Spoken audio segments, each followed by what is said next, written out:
Oui, Madame la maire, je profite de cette délibération présentée par M. Hervé pour revenir quand même sur les propos qui ont été tenus par notre collègue Semrine au moment du budget. On parlait du sport. On voit, cher Sébastien, que vous n'avez pas été sportif de haut niveau. Parce que parler d'un budget conquérant en baisse, c'est comme si vous alliez sur un terrain de sport en disant « c'est chouette, je vais perdre ». Parce que je vous rappelle que votre budget est en baisse.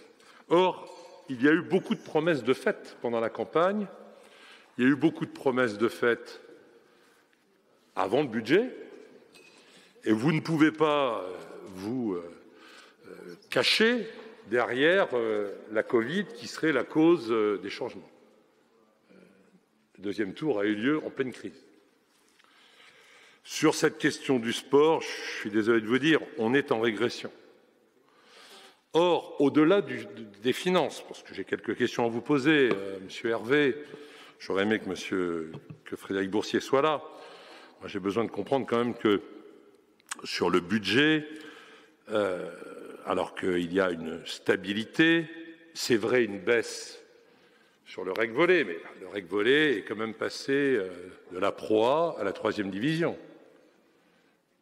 C'est normal qu'il y ait une baisse de budget, ça n'est plus la même compétition. Mais comment se fait-il que pour le basket, nous ayons une progression de la subvention de 12 000 €, alors que nous sommes dans une tendance baissière ou tout au moins de stabilité? Moi, j'ai le sentiment que vous êtes en train de vous demander, mais que se passe-t-il si demain le volley et le basket devaient disparaître de Rennes? Que faisons-nous de la salle Colette-Besson? Puisqu'il n'y a plus, ou il n'y a pas, pour l'instant, de compétition de très haut niveau dans cette salle. Sur cette question, je crois qu'il faut être très vigilant. Cette année et demie de crise, ça a été abordé par un certain nombre de collègues au moment du budget sur, je dirais, l'engagement citoyen dans les associations va frapper de front le monde sportif. De deux côtés, comment allons-nous retrouver, comment les associations sportives vont retrouver les bénévoles qui sont indispensables à la vie de ces associations et de ces clubs? Non seulement pour les compétitions, mais également pour la transmission de la formation sportive. C'est un vrai problème. Je sais que vous y réfléchissez, mais c'est un problème de fond et majeur pour l'ensemble des clubs sportifs. Que se passera-t-il après 2 saisons blanches dans ces clubs? Mais j'attire votre attention également sur la fatigue que rencontrent un certain nombre de sponsors privés qui croient au sport à Rennes. Vous êtes en train de les décevoir.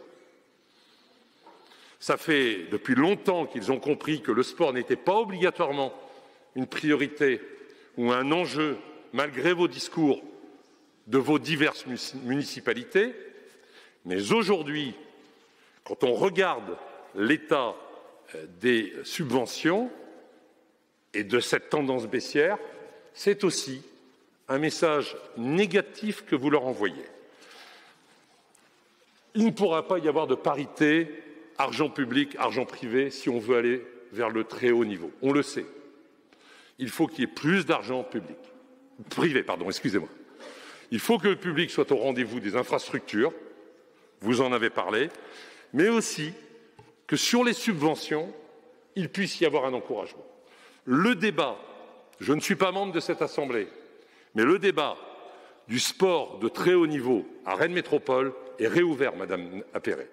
Vous ne pourrez pas le refermer.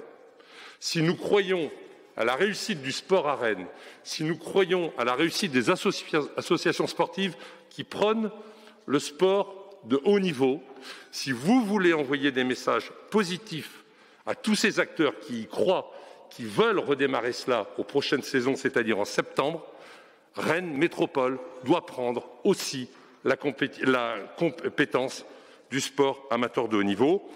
Je l'avais abordé avec votre prédécesseur qui avait tourné ça avec dérision en disant « Mais Monsieur Lebrun, que diraient les maires des autres communes ?» Il n'avait pas voulu répondre sur le fond.